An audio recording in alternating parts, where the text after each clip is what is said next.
Hot talk with میاں امجد کے ساتھ آج ہمارے خصوصی مہمان ہیں غالب صاحب یو کے سے. چنار کی زمین کشمیر اور کشمیر میں اس وقت جو صورتحال ہے، مقبوضہ کشمیر کے اندر جو الیکشن ہوئے اس حوالے سے ہم گفتگو کریں گے.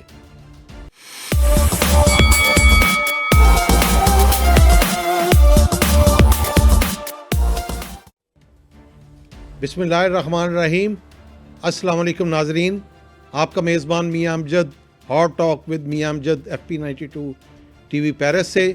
آج ہمارے بہت ہی معزز مہمان ہیں یو کے سے، تحریک کشمیر برطانیہ میں مقیم یورپ کے صدر جناب محمد غالب صاحب. تو ان سے کشمیر کے اندر اور جموں کشمیر، مقبوضہ کشمیر، انڈیا نے جس پر غاصبانہ قبضہ کیا ہوا ہے اس حوالے سے ہم گفتگو کریں گے، اور کشمیر کے اندر جو حالیہ دنوں میں نام نہاد الیکشن کیے گئے، وہ جو ڈرامہ رچایا گیا اس حوالے سے گفتگو کریں گے. جی السلام علیکم غالب صاحب. جی وعلیکم السلام ورحمۃ اللہ. جی سر، یہ انڈیا نے جو الیکشنوں کا ڈرامہ کیا ادھر کشمیر کے اندر، تو کیا کہنا چاہیں گے آپ اس حوالے سے؟ جی یہ دیکھیں، یہ کوئی 10 سال کے بعد جو ہے یہ انڈیا نے یہ پھر ڈرامہ کیا ہے. مودی کی یہ شاید کوشش تھی کہ ان کا وزیر اعلیٰ آ جائے گا، مگر کشمیری نے بڑی حکمت کے ساتھ مودی کو ریجیکٹ کیا ہے، اور وہ پوری مکمل طور پر کشمیر سے ہار گئے ہیں، اور وزیر اعلیٰ ان کا نہیں آیا. اس کا اور کشمیری نے یہ میسج بھی دیا ہے کہ مودی کا جو ایجنڈا ہے وہ ہمیں قابل قبول نہیں. اور البتہ الیکشن میں ضرور لوگوں نے حصہ لیا ہے، اس لیے کہ لوکل بے شمار لوگوں کے مسائل اور مشکلات ہوتی ہیں. بھی عجیب سی دکھائی دی. آل پارٹی حریت کانفرنس جس کو کہتے ہیں، وہ انہوں نے کوئی مزاحمت بائی کاٹ کی اپیل نہیں کی، چپ رہے ہیں. اس کی کیا وجہ؟ آل پارٹی حریت کانفرنس میں اس میں حصہ نہیں لیا. کسی بھی حریت سے وابستہ کسی بھی جماعت نے اس میں حصہ نہیں لیا. اس میں بائی کاٹ بھی نہیں کیا؟ نہیں، بائیکاٹ انہوں نے ویسے تو ایسے کوئی بھی نہیں ہے. جیل میں سارے لوگ حریت کی لیڈرشپ پر، اور میرواز عمر فاروق جو باہر ہیں انہوں نے بھی نہیں کہا کہ ہم الیکشن میں حصہ لے رہے ہیں. تو اس لیے جو حریت پسند قیادت ہے، وہ چاہے وہ جیلوں کے اندر ہے چاہے باہر ہے، انہوں نے بائیکاٹ کیا. انہوں نے کہا کہ ہمارا اس کے ساتھ کوئی تعلق نہیں. ہم نے 87 میں حصہ لیا تھا، اور ہندوستان نے جو دھاندلی کے ذریعے جو نتائج سامنے لائے تھے، وہ اب بھی وہی نتائج آئیں گے. اس لیے ہم اس طرح کے الیکشن میں حصہ میں نہیں لیتے ہیں. تو اس طرح کا یعنی آپ یہ سمجھیں کہ بائی کاٹ سے مراد یہ نہیں ہے کہ لوگوں اصل تو بائی کاٹ لوگوں نے کرنا تھا، تو لوگوں نے بائی کاٹ نہیں کیا. لوگوں کی چونکہ بے شمار مسائل مشکلات ہیں، تو اس لیے لوگوں نے حصہ بھرپور لیا ہے. تو اس کا یہ ہوا ہے کہ کم از کم لوگ جو ہے وہ مودی گورنمنٹ جو ہے اس کو ایک پیغام دیا ہے کہ ہندوستان نے مودی نے جو کچھ کیا تھا 370 اور 35 کو ختم کر کے جو کشمیر کی خصوصی حیثیت جو تھی وہ ختم کی تھی، اس کو مد نظر رکھتے ہوئے کشمیریوں نے جو ہے وہ مودی کو پیغام دیا ہے کہ ہمیں یہ قابل قبول نہیں ہے. ایک اور بات ذہن میں آتی، کہیں حریت کانفرنس نے بھی مزاحمت کی بجائے مذاکرات کا راستہ یا نیشنل کانگریس کو موقع تو نہیں دیا اس دفعہ کہ وہ اپنے طور پہ مسئلہ حل کر کے دیکھ لیں؟ نہ تو مطلب یعنی انہوں نے خاموشی اختیار کی ہے کہ نہ انہوں نے کہا کہ الیکشن میں حصہ لیں اور کسی اور جماعت کو ووٹ دیں، نہ انہوں نے یہ کہا کہ الیکشن جو ہے اس کا بائی کاٹ کریں. اس طرح یعنی بہت کھلے عام جو ہے، اس طرح پہلے ماضی کے الیکشن کے اندر حریت کی طرف سے یعنی پوری کمپین چلا کرتی تھی کہ ہم نے اس میں حصہ نہیں لینا ہے، تو پھر بھی لوگ کچھ نہ کچھ لوگ حصہ لیتے تھے. اس مرتبہ جو ہے حریت نے وہ سٹینڈ نہیں لیا جو ماضی میں لیتے رہے ہیں، اس لیے کہ لوگوں کے آن گراؤنڈ بڑے مسائل اور مشکلات ہیں. میرے خیال میں اس میں سب سے مین جو وجہ ہے وہ پاکستان کی طرف سے ہے، کہ پاکستان تو کشمیر پہ اپنے وہ بالکل باجوہ صاحب امریکہ جا کے اور مودی صاحب نے اس کے چند دن کے بعد کشمیر کی جو خصوصی حیثیت تھی وہ ختم کر دی. تو ایک مایوسی کی لہر بھی مجھے محسوس ہوتا ہے یہ بطور جی آپ نے پاکستان. درست کہا ہے کہ جب یہ 5 اگست 2019 کو یہ ہندوستان نے یہ 370 اور 35A کو ختم کیا. اس وقت حکومت پاکستان جو ہے اس کو اس کا پتہ تھا کہ یہ ہونے جا رہا ہے. تو اس میں صرف واجبہ ہی نہیں ہے، اس میں پوری حکومت اس میں شامل تھی، وزیر اعظم بھی اس میں شامل تھے. تو اس میں انہوں نے اس پر اس کو روکنے کے لیے کوئی اقدامات نہیں کیے. یعنی اس کو کہیں کسی فورم پر اٹھایا نہیں گیا کہ یہ کشمیر کا جو یہ خطہ ہے یہ متنازع ہے اور اس میں جو ہے ہندوستان جو اس طرح کے غیر قانونی کوئی حرکت اور اقدامات نہیں کر سکتا.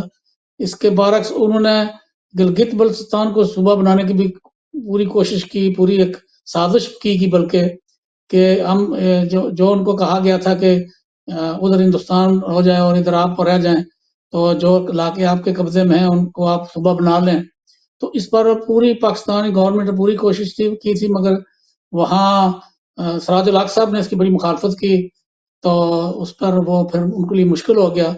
سراج الحق صاحب کا موقف یہ تھا کہ اگر آپ بھی آپ کے جو زیر کنٹرول علاقے ہیں ان کو اگر آپ صوبہ بنا لیں گے تو پھر ہندوستان کو کون روکے گا، تو وہ بھی بنا لے گا اور ہم دنیا کے سامنے کیا پیش کریں گے. تو اس لیکن پر کشمیر پھر یہ رک گئے، صوبہ نہ بنا سکے، یہ رک گئے. البتہ یہ پالیسی جو ہے وہ پرویز مشرف کے دور کی جو وہ 4 نکاتی فارمولہ پرویز مشرف نے پیش کیا تھا، پالیسی اس وقت اس حکومت کی بھی اور پچھلی حکومت کی بھی اور اس سے کے پیچھے اگر آپ چلے جائیں تو زرداری صاحب کی حکومت تھی، یعنی مشرف کے جانے کے بعد. تو یہ تینوں حکومتوں کا تقریباً جو ہے ایجنڈا تقریباً یہ ہی رہا ہے کہ چلیں اس کو صوبہ بنا لیتے ہیں، ہندوستان ادھر رہے اور ہم ادھر رہے. مگر چونکہ کشمیر کے اندر بھی لوگ اس کو قبول نہیں کرتے ہیں اور پاکستان کے اندر بھی بہت سارے پاکستان کے لوگوں کی بڑی قربانی ہے تو وہ بھی اس کو قبول نہیں کرتے ہیں، تو لہذا حکومت پاکستان جو ہے اس میں ناکام ہوئی ہے. غالب صاحب گلگت کے حوالے سے ایک بات پوچھنا چاہوں گا. کشمیر کی اکثر جماعتوں کی وہاں تو تنظیم ہی نہیں ہے، گلگت میں بھی اور بلتستان میں بھی ہاں اس میں صرف جو ہے وہ کشمیر لا کی تعلق جماعتوں ہے، میں تو کس طرح اس کو اپنا حصہ یہ کہتے ہیں پھر؟ صرف جو کشمیر کی پارلیمانی جماعتوں میں سے جو آزاد کشمیر کی پارلیمانی جماعتیں ان میں سے صرف اگر کوئی نظم اور تعلق اور جو ہے وہ صرف جماعت اسلامی کا ہے. باقی نہ مسلم کانفرنس ہے وہاں، نہ نون لیگ ہے. کشمیر کی میں بات کر رہا ہوں، یہ نون لیگ یعنی مسلم لیگ کانفرنس جو ہے یہ کشمیر جماعت ہے، مگر اس کا بھی کوئی نظم نہیں ہے. اس کے علاوہ پیپلز پارٹی ہے، یہ پاکستان کی جماعت ہے، اس کا بھی جب بھی الیکشن ہوتے ہیں تو پاکستان کی پیپلز پارٹی الیکشن لڑتی ہے. اسی طرح نون لیگ بھی جب الیکشن ہوتے ہیں تو نون لیگ پاکستان الیکشن لڑتی ہے. تو جماعت اسلام اسی طرح پی ٹی آئی بھی یہی صورتحال ہے. تو یہ تینوں جماعتیں جو ہیں نا یہ پاکستان کی جماعتیں ہیں جو کشمیر میں بھی آ گئی ہیں اور گلگت اور بلتستان میں بھی موجود ہیں.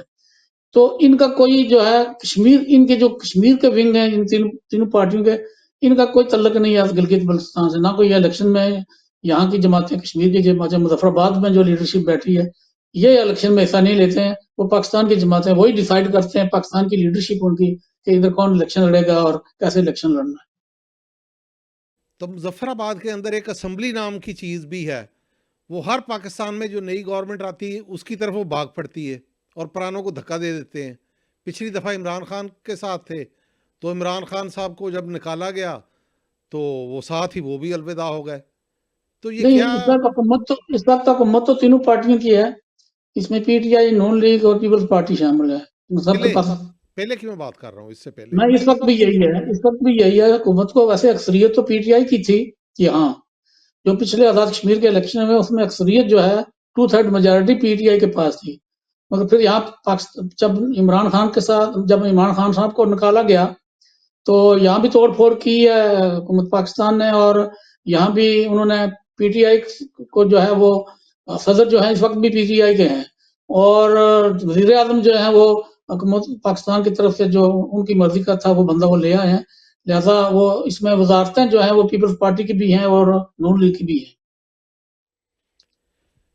تو بطور کشمیری رہنما کے آپ کیا سمجھتے ہیں، آپ نے جو ایفرٹس آج تک کی اس کا کوئی رزلٹ آیا؟ آپ تھوڑا بہت لوگوں نے انٹرنیشنل کمیونٹی نے کشمیر کو تب آئے گا ڈسپیوٹڈ جب ہم سمجھیں کہ انڈیا جو ہے وہ مذاکرات کے ٹیبل پر آ جائے، اس میں پاکستان بھی بیٹھے اور کشمیر بھی بیٹھے، تب تو ہم کہہ سکتے ہیں کچھ پیش رفت ہوئی ہے. ابھی تک تو اس بات پر تو انڈیا جو ہے وہ کسی بھی صورت میں ٹیبل پر آنے کے لیے تیار نہیں ہے. تو لہذا یہ ہم سمجھ بیٹھے کہ یہ ہم کے بہت مسئلے کے حل کے بہت قریب چلے گئے ہیں. ہم بالکل نہیں پہنچے ہیں. ہمارا چونکہ جو محاذ ہے، جو سفارتی محاذ ہے، یورپ کا محاذ ہے، اس میں ہمارا تو محاذ ہی اور ہے. ہمارا تو کام یہ ہے کہ لوگوں کو بتائیں کہ ہندوستان کی کیا پالیسی ہے، ہندوستان کس طرح اپنے غاصبانہ قبضہ کو برقرار رکھنے کے لیے کیا حربے اور ہتھکنڈے استعمال کر رہے ہیں، اور پھر اس کے بعد پاکستان کی پالیسی کیا ہے. جو پاکستان جو کشمیری کا وکیل بھی ہے، مسئلہ کا ایک بنیادی فریق بھی ہے، تو پاکستان کی کیا پالیسی ہے، پاکستان اس مسئلے کو حل کرانے میں وہ کتنا اپنا کردار ادا کر رہا ہے. اس میں بھی میں سمجھتا ہوں کہ اس طرح کا کردار نہیں ہے. گزشتہ یعنی مئی میں پاکستان تھا، وزیر اعظم پاکستان کے ساتھ ہماری ملاقات تھی، تو میں نے وہاں گزارش کی وزیر اعظم صاحب سے کہ جناب جو آپ سیاسی اور سفارتی آپ حمایت کرتے ہیں، یہ بہت اچھی بات ہے، مگر یہ کشمیریوں کو نظر بھی آنی چاہیے، جو کہ اس وقت کہیں نظر نہیں آ رہی ہے. تو سیاسی اور سفارتی محاذ جب آپ کا ایکٹیو ہوگا، متحرک ہوگا، اور آپ کے سارے سفارت خانے متحرک ہوں گے، تو پھر پتہ چلے گا کہ آپ کا کوئی سفارتی محاذ بھی. ورنہ اس وقت تک تو سفارتی محاذ پر تو یہاں تحریک کشمیر، برطانیہ اور یورپ اور اس کے اندر ہم کام کر رہے ہیں، امریکہ کے اندر کچھ لوگ کام کر رہے ہیں، کشمیر کے لوگ سارے. تو اس محاذ کو تو ہم نے سنبھالا ہوا ہے، مگر ہم بھی محدود سطح پر جو ہے یہ کام کر سکتے ہیں. یعنی میں کسی ملک کے وزیر اعظم کے ساتھ ملاقات نہیں کر سکتا، کسی ملک کے وزیر خارجہ کے ساتھ بھی ملاقات نہیں کر سکتا.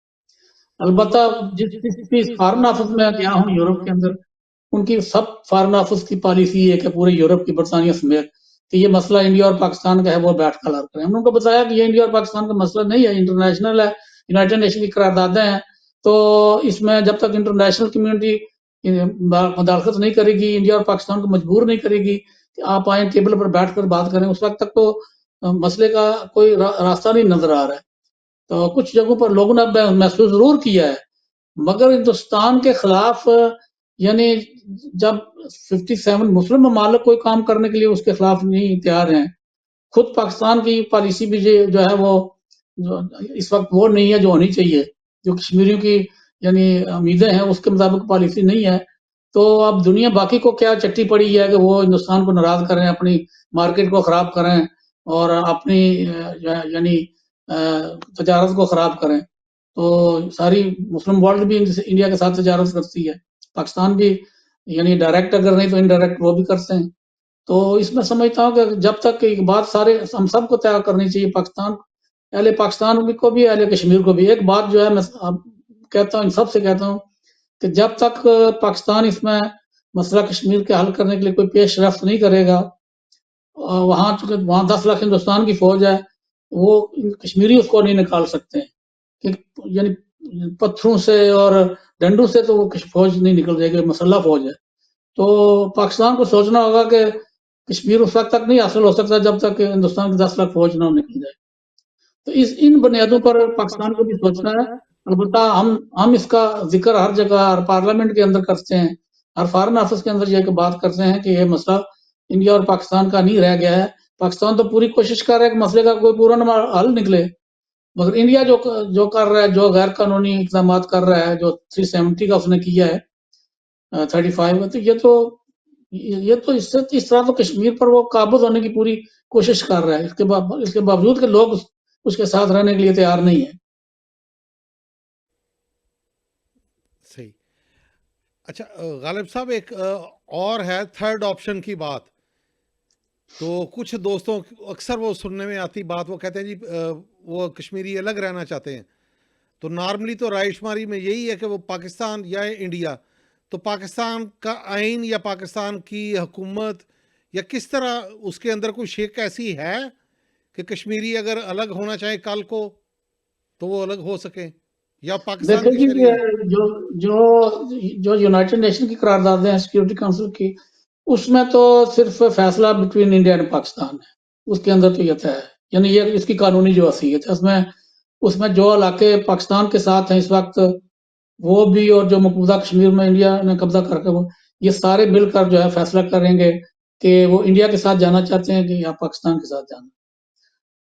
البتہ اس میں پاکستان کا جو دستور ہے 257 جو ہے وہ یہ کہتا ہے کہ جب کشمیر کے لوگ اپنے مستقبل کا فیصلہ کر لیں اور پاکستان کے ساتھ آ جائیں تو پھر ہم کشمیریوں کو یہ حق دیں گے کہ کشمیر پاکستان کے ساتھ رہنا چاہتے ہیں یا پاکستان سے الگ رہنا چاہتے ہیں. یہ آپشن یہاں پاکستان نے ہمیں دے رکھا ہے. البتہ یونائٹڈ نیشن کی قراردادوں نے ہمیں یہ آپشن نہیں دیا ہے. البتہ جب تک دونوں اطراف سے فوجیں نہیں نکلتی جو یو این کا جو پیکج ہے اس میں ہے پہلے یہ تھا کہ سیز فائر ہو جائے تو سیز فائر تو ہو گیا. اس کے بعد یہ تھا کہ انڈیا اور پاکستان کی فوجیں دونوں طرف سے نکلیں گی. وہ فوجیں ابھی تک نہیں نکلی ہیں اس لیے کہ ہندوستان فوج نکالنے کے لیے تیار نہیں ہے. اور تیسرا یہ تھا کہ پھر رائے شماری ہوگی تو رائے شماری تک پہنچنے کے لیے تو ضروری ہے کہ دونوں اطراف کی فوجیں نکلیں. پر یہ بھی ضروری نہیں ہے اس وقت کیونکہ اس وقت اگر فوجیں ہندوستان کی نکل جاتی جب یہ قراردادیں منظور ہو گئی تھیں اس وقت نکل جاتی تو اتنا یہ ظلم اور یعنی یہ ظلم نہیں ہوا تھا. لوگوں کے گھر نہیں لوٹے گئے تھے لوگوں کے گھر نہیں جلائے گئے تھے. تو اس وقت تو وہاں جو ہے وہ رائے شماری کرانے سے پہلے ان لوگوں کو جو ہے ان کے گھروں کو بحال کرنا ہے. ان کی یعنی ان کی جو دیکھ بھال ہے وہ پہلے کرنی پڑے گی. اس کو سیٹل کرنا پڑے گا اور جو ہندو چھوڑ کر چلے گئے ہیں ان کو واپس لانا پڑے گا کیونکہ وہ بھی اس میں حصہ لیں گے رائے شماری میں. تو اس میں یہ ہے کہ وہ سال 2 سال 4 سال بھی لگ سکتے ہیں رائے شماری کو. اب جو حالات وہ نہیں ہے جو 47 48 میں تھے. اب حالات یہ ہیں کہ کشمیر جو مقبوضہ کشمیر ہے وہ تو بالکل ہندوستان نے تباہ کر دی ہے. اسی اکانومی کو انہوں نے تباہ کر دیا ہے. گھر بار لوگوں کے ختم ہو گئے ہیں. بچے اتنی بڑی تعداد میں یتیم ہیں بیوائیں ہیں. تو ان کی ویلفیئر کو پہلے سیٹل کرنا ہے کہ یہ پھر تاکہ لوگوں کو پتا ہو کل ووٹ ڈالنا ہے تو لوگ تو کم از کم اس پوزیشن میں ہوں کہ وہ یعنی ان کی زندگی نارمل ہو تاکہ ان کو پھر ووٹ کے لیے تیار کیا جا سکے. تو اس میں شاید ہو سکتا ہے انڈیا اور پاکستان کی فوج نکلنے کے کچھ عرصے بعد ہی اس میں ٹائم لگے. اس میں یہ بھی ہو سکتا ہے اس میں پھر یہ بھی ہو سکتا ہے جب ایک بار رائے شماری ہو گئی ہے انڈیا اور پاکستان کے درمیان تو اس میں یہ بھی ہو سکتا ہے کہ لوگ کشمیر کا اگر یہ فیصلہ کرتے ہیں کہ جی ہمیں ابھی اتنی جلدی نہیں ہے رائے شماری کی. یہاں ہم پہلے خطے کے اندر امن ہونا چاہیے اور ہم 2 4 یا 6 سال 10 سال کے بعد رائے شماری کرائیں گے تو وہ ان کی مرضی ہے. وہ تو پھر انڈیا اور پاکستان کا ان پر کوئی دباؤ نہیں ہوگا.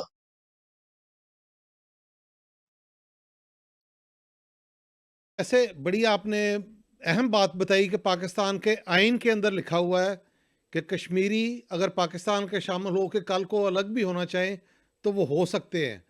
تو پھر جو دوست اس موضوع کو زیادہ اٹھاتے ہیں بجائے اس کے انڈیا کو مجبور کیا جائے کہ وہ رائے شماری پہ آئے ریفرینڈم پہ آئے وہ پہلے ہی آپس میں ہم گتھم گتھا ہو جاتے ہیں کہ نہیں تھرڈ آپشن کا جو ہے تو آلریڈی ایک قسم کا تھرڈ آپشن پاکستان نے دیا ہوا ہے کہ اگر کشمیری پاکستان کے ان کو اس وقت جو ہے اس وقت تو پوری کشمیری قوم جو ہے نا اس کو مقبوضہ کشمیر کی آزادی اس محاذ پر لگ جانا چاہیے. اس کو ہندوستان کو مجبور کر دیں کہ جی وہ اپنی فوج کو نکالے.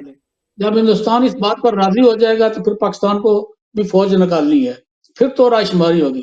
البتہ جو لوگ بھی کشمیر کے حوالے سے علاقے پاکستان کے حامی ہیں یا خود مختار کے حامی وہ اپنی کمپین بے شک جاری رکھیں. ان پر کوئی پابندی نہیں ہے. یعنی وہ جو بھی وہ چاہتے ہیں ان کو اس پر اپنا جو ہے کام جاری رکھنا چاہیے. مگر یہ اس وقت تک ناممکن ہے قبل از وقت ہے کہ ہم ان مسائل میں ایشوز میں الجھ جائیں اور آپس میں تقسیم ہو جائے. اس وقت ہمیں جو ہمارا جو اصل جو ہمارا ایشو ہے وہ ہندوستان ہے پاکستان نہیں ہے. اس لیے کہ پاکستان ہمارے رائٹ آف سیلف ڈٹرمنیشن کو تسلیم بھی کرتا ہے اور یہ بھی کہتا ہے کہ جب انڈیا تیار ہو جائے جب ہم مذاکرات کے ٹیبل پر بیٹھیں اور کوئی میکنزم ہم نے تیار کرنا ہے کہ فوج انڈیا نے کتنی رکھنی ہے کیونکہ انڈیا کو اس وقت جب انڈیا کی جب فوج آئی تھی تو اس وقت اس کو بلک آف جو نہیں فوج کا رکھنے کا اختیار تھا پاکستان کو نہیں تھا. تو وہ اب ہم طے کر سکتے ہیں کہ جب ہم تینوں فریق بیٹھیں گے کہ اب جو ہے وہ انڈیا کی فوج کی ضرورت بھی ہے اس لیے کہ انڈیا کی فوج نے اتنا وہاں جو قتل عام کیا ہے اس کے باوجود بھی کیا انڈیا کی فوج کی موجودگی میں رائے شماری بھی ہو سکتی ہے یا نہیں ہو سکتی ہے کیونکہ حالات بہت بدل گئے نا. ان حالات میں سمجھتا ہوں کہ ہم بیٹھ کر جب تینوں فریق نہیں بیٹھتے ہیں اور اس میں یونائٹڈ نیشن کو انوالو کرنا ضروری ہے اس لیے کہ رائے شماری تو یونائٹڈ نیشن آبزرور جو اس وقت موجود بیٹھے ہیں انہوں نے کرانی ہے، انڈیا پاکستان نے نہیں کرانی ہے. صرف انڈیا اور پاکستان کی فوج کی موجودگی نہیں ہوگی، اس لیے تاکہ دونوں اعتماد کریں کشمیریوں پر کہ وہ اپنی فری اور فیئر یعنی الیکشن رائے شماری سے وہ اپنا جو ہے فیصلہ دے دیں جدھر بھی جانا چاہیں.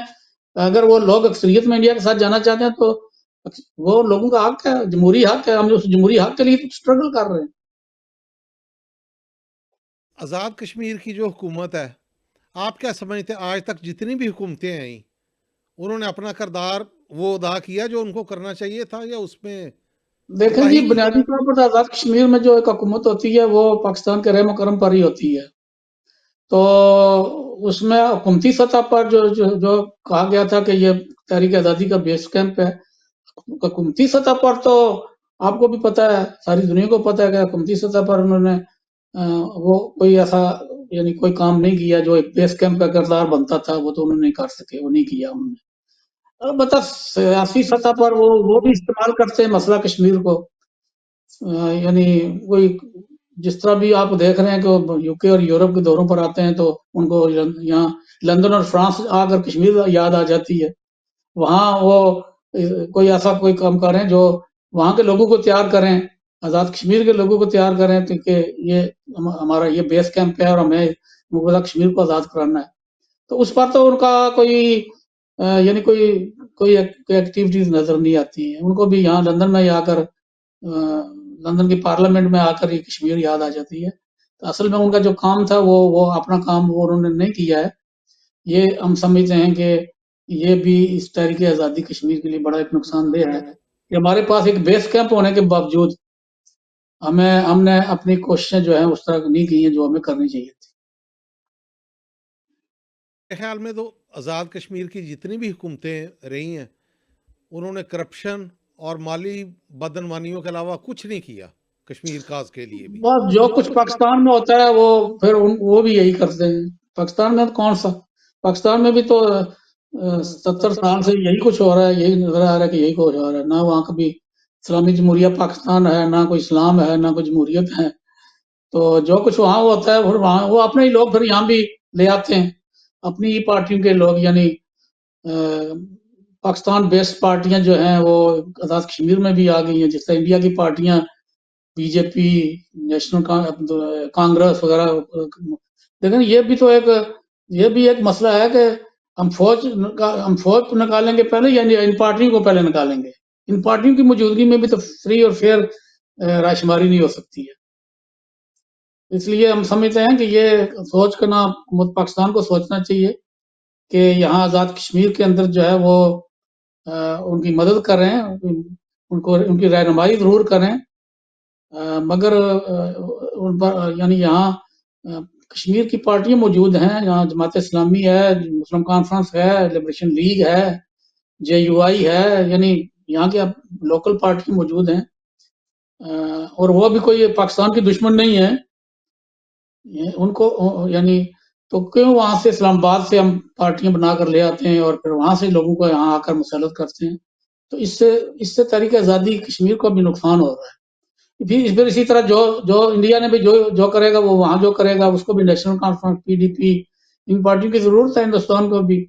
اور وہ جو ہے آپ کو پتا ہے کہ شیخ عبداللہ فیملی اور باقی پی ڈی آئی کی جو قیادت وہ ساری تو انڈین ہے، مگر انہوں نے مخالفت کی ہے اس پر 370 اور 35A پر. ان دونوں ان پارٹیوں نے بھی اس کی مخالفت کی ہے کہ اس کی خصوصی حیثیت جو واجپائی نے ختم کی ہے ان کو بھی قابل قبول ہے. آپ کو پتا ہے وہ بھی اریسٹ ہو گئے تھے سارے، وہ بھی جیلوں میں رہے ہیں. اس لیے کہ وہ انہوں نے بھی اس فیصلے کو جو ہے وہ تسلیم نہیں کیا تھا، مودی نے کیا تھا. خیال میں یہ جو گورنمنٹ مقبوضہ جموں کشمیر میں آئی ہے وہ انڈیا کی جو انہوں نے قبضہ کیا، پورا ایک قسم کا تسلط کیا اور کشمیر کی خصوصی حیثیت ختم کی، اس کو دوبارہ پھر واپس لا سکتے ہیں؟ اس کی میرا یہ تو مشکل ہوگا، اس لیے کہ یہ تو ہندوستان کی عدالت کا فیصلہ ہے، انہوں نے تبدیلی کی ہے. اور البتہ یہ لوگ تو چونکہ شیخ عبداللہ اور پی ڈی پی کی جو کیا لیڈرشپ ہے، یہ تو انڈیا کی امیر ہیں شروع سے. اور کل اگر راشماری بھی ہوگی تو یہ تو ان ظالموں کی ہی وجہ سے تو کشمیری آج سفر کر رہے ہیں، یعنی بربادی ہوئی ہے. اگر شیخ عبداللہ اس وقت غداری نہ کرتا، یعنی پہلے تو شروع میں تو شیر کشمیر بن گیا اور ہندوستان کے ساتھ ٹکر لے لی، اور پھر اس نے جو ہے وہ جا کر سرنڈر کر گیا انڈیا کے سامنے اور وزیر اعلیٰ بن گیا. اس کے بعد تو اس کا تو وہی موقف ہے کہ ہم ہندوستان کے ساتھ ٹھیک ہیں. البتہ وہ کبھی وہ کہتے بھی ہیں کہ مسئلہ متنازع ہے، اس کا کوئی حل ہونا چاہیے، مگر ان کے نزدیک حل تو یہی ہے کہ یہ ہندوستان کا حصہ ہے. وہ اور اگر ان کو جب موقع ملا تو یہ لوگ تو ہندوستان کے ساتھ ہی جانے والے ہیں. اب چونکہ یہ الیکشن میں چونکہ کشمیری کے پاس اور کوئی چوائس نہیں تھا، کانگریس اور بی جے پی کو انہوں نے یعنی ووٹ اس لیے نہیں دیا کہ وہ انڈیا کی اجارہ داری کو تسلیم کرنے کے لیے تیار نہیں، اور پھر لوکل مسائل کے لیے وہ انہوں نے نیشنل کانفرنس کو ووٹ دیا. غالب صاحب، آپ یورپ اور پوری دنیا میں مقیم پاکستانیوں کو FP92 کے ذریعے کیا پیغام دینا چاہیں گے کشمیر کے حوالے سے؟ ان کو کیا سب سے پہلے تو F95 کو میں شکریہ ادا کرتا ہوں کہ انہوں نے آج مجھے یہ موقع فراہم کیا ہے کہ کشمیر کی موجودہ اس وقت صورتحال ہے جو کہ بڑی انتہائی خطرناک صورتحال ہے. کشمیریوں کو اپنی ملازمتوں سے اور یعنی ان کے گھروں سے نکالا جا رہا ہے، جائیدادوں پر قبضہ کیا جا رہا ہے. ہم یہ دنیا کو بتانا چاہتے ہیں اور F92 کا وساطت سے ہم دنیا کو یہ بتانا چاہتے ہیں جو یورپ کے اندر کشمیری اور پاکستانی رہ رہے ہیں ان کو کہ یہ ہندوستان کا ظلم جو بربریت ہے، اس کو ہم یہ یورپ کے اندر ہر پارلیمنٹرین کے ساتھ ہم نے آپ کی مقامی جو پارلیمنٹ ہے وہ بھی اور جو یورپ کی پارلیمنٹ ہے، یو کے ہم چونکہ نکل چکا ہے تو اب سارا باقی یورپ تو ہے، وہ اس مسئلے کو وہاں پارلیمنٹرین کے اندر بھی اٹھائیں، زندہ رکھیں کہ ہندوستان یہ ظلم ستم کا بازار گرم کر رکھا ہے اور کشمیری جو ہے وہ ہندوستان کے ساتھ رہنے کے لیے تیار نہیں ہے. اور کشمیریوں کو جو حق خود ارادیہ ہے، جو ہم دنیا کے اندر جمہوریت کی بات کرتے ہیں، ہیومن رائٹس کی بات کرتے ہیں، یہی حق کشمیری بھی چاہتے ہیں اور ان کو یہ حق دے دیا جائے. وہ کشمیری جو فیصلہ کریں گے اس کو قبول کیا جائے، اور یہی انسانی حقوق بھی یہی ہیں اور جمہوریت بھی یہی ہے. بہت شکریہ جناب غالب صاحب، آپ نے اپنا قیمتی وقت ہمیں دیا، بہت شکریہ. اور ہم امید کرتے ہیں کہ نیکسٹ ٹائم جب ملاقات ہوگی یا ٹی وی پہ کوئی انٹرویو ہوگا تو انشاءاللہ کوئی اچھی خبر ہوگی کشمیر کے حوالے سے. ناظرین، یہ تھا آج کا پروگرام. انشاءاللہ بہت جلد پھر ملیں گے کسی نئے ٹاپک کے ساتھ، نئے مہمانوں کے ساتھ. تب تک کے لیے اپنے میزبان میاں امجد کو اجازت دیں. اللہ حافظ.